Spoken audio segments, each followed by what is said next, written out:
नमस्कार दोस्तों, मैं कुणाल कालरा आपका बहुत बहुत स्वागत करता हूं।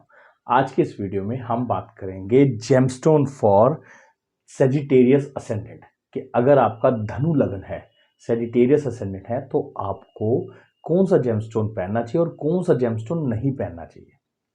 अक्सर मेरे पास जेमस्टोन के सबसे रिलेटेड क्वेश्चन आते हैं, अगर मैं अपने व्हाट्सएप पे भी चेक करूं या कमेंट सेक्शन में भी, क्योंकि जेमस्टोन एक ऐसी चीज़ है जो हर आदमी पहनना चाहता है। कई बार उसके पास पैसे हैं, नहीं है, मगर फिर भी उसकी जो कोशिश होती है वो यही होती है कि मैं जेमस्टोन कौन सा पहनूं जिससे मेरी ज़िंदगी बदल जाए।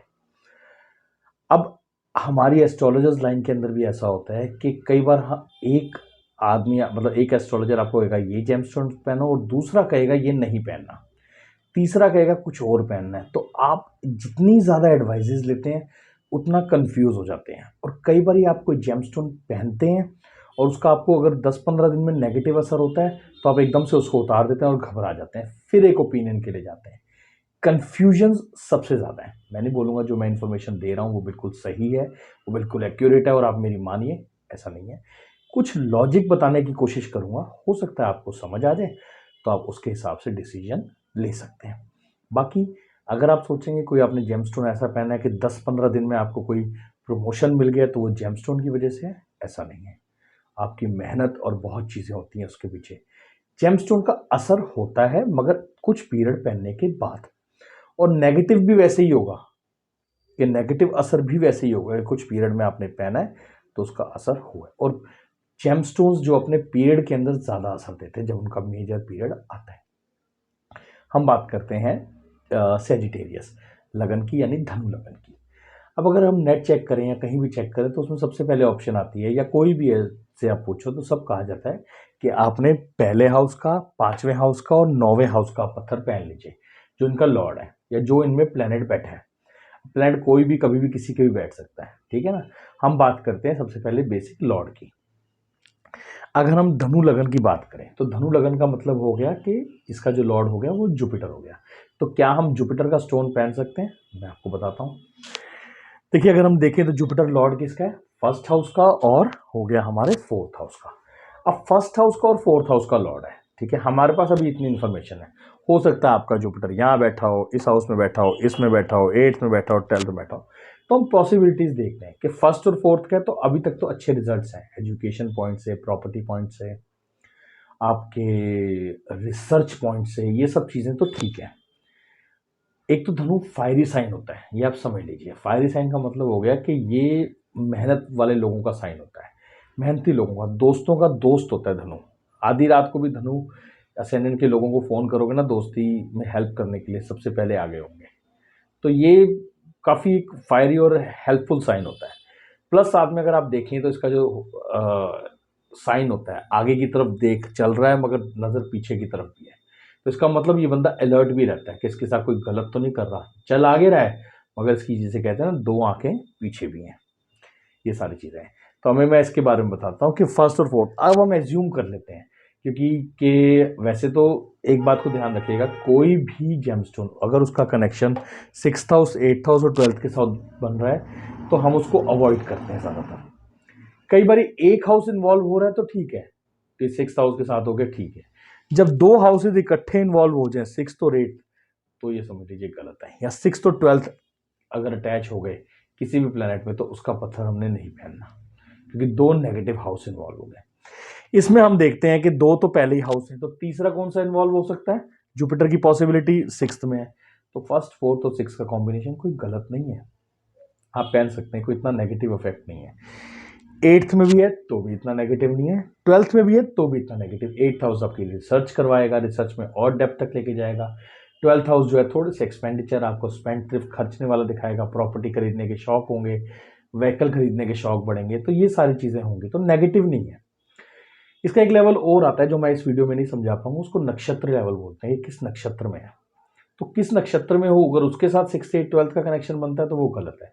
वो जब किसी को कंसल्टेंसी देता हूँ तो मैं उसमें एक बारी डेप्थ में चेक कर लेता हूँ। मगर आप जिनको नहीं है नक्षत्र की नॉलेज, वो इतना समझ लें कि जुपिटर 6th 8th और 12th में है तो कोई प्रॉब्लम वाली बात नहीं है, क्योंकि पहले बाकी दो हाउसेस जिसका उनका रिश्ता है वो फर्स्ट और फोर्थ का, तो इसलिए इतना नेगेटिव नहीं है, तो घबराए ना इतना। अब बात करते हैं 5th हाउस की कि फिफ्थ हाउस का अगर लॉर्ड का पत्थर देखना है तो फिफ्थ हाउस क्या कौन सी राशि है? मंगल। मंगल किसका लॉर्ड है? फिफ्थ का, और हो गया हमारे ट्वेल्थ का। अब फिफ्थ और ट्वेल्थ का लॉर्ड है, ठीक है। तो अब जुपिटर ने जो कनेक्शन, जो जुपिटर ने अगर हमारे को मान लो फिफ्थ हाउस के फिफ्थ हाउस का अगर हमने पत्थर पहनना है तो मंगल हो गया, मंगल हमारा फिफ्थ हाउस और ट्वेल्थ हाउस के रिजल्ट दे रहे हैं, ठीक है। तो एक तो नेगेटिव हाउस का रिजल्ट मंगल दे ही रहा है। अब देखना है कि मंगल किस हाउस में बैठा है। अगर मंगल एट्थ में आ गया तो सिंपली क्रॉस नहीं, अब उसके दो नेगेटिव हाउस आ गए, यानी बुद्धि। अभी तक तो मंगल जो है वो फिजिकल रिलेशंस के लिए ठीक है कि आदमी फिजिकल रिलेशंस बनाता है, चलो उसको इतना हम नेगेटिव आज के टाइम पे नहीं मानते। मगर एट्थ हाउस का मतलब हो गया बुद्धि खड्डे में गई और नुकसान किया। बुद्धि एट्थ हाउस खड्डा में गई और उसके बाद उसने नुकसान किया, तो हम इसको सिंपली अवॉइड करेंगे। मंगल अगर सिक्स्थ में है, एट्थ में है या ट्वेल्थ में भी है तो उसको रहने दो। सिक्स्थ में है ब्रेकअप्स करवाएगी, सेक्सुअल रिलेशंस बनेंगे फिर ब्रेकअप्स होंगे, तो हमने इसको अवॉइड करना है। अगला देखना है नाइन्थ हाउस का। अगर नाइन्थ हाउस का पत्थर पहनते हैं, नाइन्थ हाउस का पत्थर कौन सा हुआ? नाइन्थ में कौन सी राशि है हमारी? पांचवी राशि यानी सूर्य। अब नाइन्थ हाउस का ठीक है, अगर सूर्य एट्थ में है तो भी कोई प्रॉब्लम नहीं है, सूर्य सिक्स्थ में है तो भी कोई प्रॉब्लम नहीं है, सूर्य ट्वेल्थ में तो भी कोई प्रॉब्लम नहीं है। ट्वेल्थ में है ज़्यादातर उसके ट्रेवल्स बढ़ेंगे, एट्थ में थोड़ी रिसर्च और डेप्थ होगी, पढ़ाई में इंटेलिजेंस बढ़ेगी, डीप में जाके आदमी पढ़ाई करेगा तो रिसर्च लेवल की पढ़ाई के चांसेस ज़्यादा होते हैं, एस्ट्रोलॉजिकल स्टडीज़ के चांसेस ज़्यादा होते हैं। सिक्स्थ हाउस में होगा तो भी कोई बुरी बात नहीं है। इसमें क्या है, आदमी का प्रोफेशनली स्ट्रांग होता है, थोड़ा उसके अंदर जिसे हम कहते हैं नेचुरल एक ब्लेसिंग्स वाले कॉम्बिनेशंस होते हैं। तो ये सारे कॉम्बिनेशंस नाइन्थ हाउस के पत्थर को भी आप सन उसको पहन सकते हैं, अपना सूर्य का पत्थर यानी कि रूबी और मानिक पहन सकते हैं। मंगल का पत्थर मूंगा होता है, तो मैं बताना भूल गया था, मंगल का पत्थर मूंगा होता है। तो हमने अभी देखा कि ये फर्स्ट फिफ्थ और नाइन्थ की अगर हम कैलकुलेशन कर रहे हैं इसके बेस पे तो ये थोड़ी सी इनकम्प्लीट है। इसमें अच्छा पत्थर कौन सा रहेगा? इसमें अच्छा पत्थर तब रहेगा जैसे आप कॉम्बिनेशंस अपने आप बनाइए। एक होते हैं लिमिटेड कॉम्बिनेशन, इसमें एस्ट्रोलॉजी में ना बहुत बड़े बड़े कॉम्बिनेशंस होते हैं। आप इसमें देखिए कि अगर वो 10th हाउस के साथ इन्वॉल्व है, 11th हाउस के साथ इन्वॉल्व है, जैसे हम वीनस का पत्थर अगर ले लेते हैं, अगर मैं रिकमेंडेशन अपनी देता हूं तो वीनस का पत्थर ले लेते हैं, तो वीनस का पत्थर क्या है? सिक्स्थ और 11th के रिजल्ट्स दे रहा है, मार्वलस रिजल्ट्स। आपने अगर प्रोफेशन में, एक्टिंग में, बिजनेस में कहीं भी ग्रोथ करनी है तो ये ग्रोथ प्रोफेशनलिज्म में सबसे अच्छी है।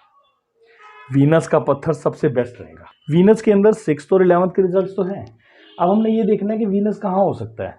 वीनस अगर एट्थ में है और ट्वेल्थ में है तो यहां हमने इसको अवॉइड करना है कि नहीं, यहां हमने इसको अवॉइड करना है। या फिर हम क्या कर सकते हैं, वीनस का पत्थर ओपल और डायमंड होता है, या फिर हम एक बार एक्सपर्ट एडवाइस ले सकते हैं कि वो किस नक्षत्र में बैठा है। अगर नक्षत्र पॉजिटिव हैं तो कहीं ना कहीं वो बैलेंस हो जाता है। मगर मैं आपको यही कहूँगा कि अगर आप अपने लेवल पे चेक कर रहे हैं और अपने लेवल पे पत्थर पहनना चाहते हैं, कोई आपको सजेस्ट भी कर रहा है, तो अगर वीनस आपका इसी धनु लगन की कुंडली के अंदर वीनस आपका एट्थ में है तो आप इसको सिंपली अवॉइड करें। ट्वेल्थ में है सिंपली अवॉइड करें, नहीं पहनना। अगर आपके पास नहीं है अफोर्ड किसी का एस्ट्रोलॉजर की फीस देने तो आप इसको सिंपली अपने लेवल पे ही मना कर दें। ये थी कुछ चीज़ें जो मैंने आपको बतानी थी। बेसिक आप इसका फंडा समझ लीजिए। हमने सिक्स्थ हाउस, एट्थ हाउस और ट्वेल्थ हाउस के साथ जितने भी कनेक्शन है पत्थर के, उनको सिंपल अवॉइड करना है। ज़्यादा से ज़्यादा एक नेगेटिव हाउस हम वो कर सकते हैं, ज़्यादातर बाकी नहीं। और साथ में मैरिज के लिए अलग पॉइंट से देखना पड़ता है। मैरिज के लिए एट्थ और ट्वेल्थ नहीं देखे जाते हैं, हमारे 10th हाउस भी देखा जाता है। प्रोफेशनली ज़्यादा स्ट्रांग हो गए तो मैरिज में प्रॉब्लम आती है।